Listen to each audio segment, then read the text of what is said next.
কুণ্ডলিতে এবং হস্তরেখায় কি কি যোগ থাকলে প্রেম বিবাহ হয়।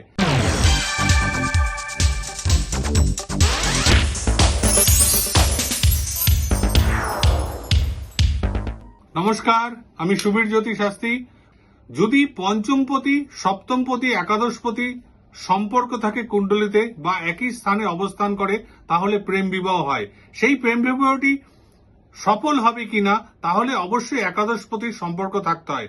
এক্ষেত্রে ধূপ করে বিয়ে, রাহু দৃষ্টি থাকলে হয় এবং সুন্দর সুষ্ঠু করে ভাবে প্রেম করে অনুষ্ঠান করে বিয়ে বৃহস্পতি থাকলে হয়। তা এই যে প্রেম বিবাহ যোগটি আপনি কিভাবে বুঝবেন? দেখবেন হস্তরেখায় প্রেম বিবাহ যোগ। তা এক্ষেত্রে দেখা যাচ্ছে বিবাহ রেখাটি এরকম ঝুঁকে যাবে এবং হৃদয় রেখার নিম্নমুখী এরকম রেখা থাকবে, তাহলে তার প্রেম বিবাহ যোগটি সম্ভব।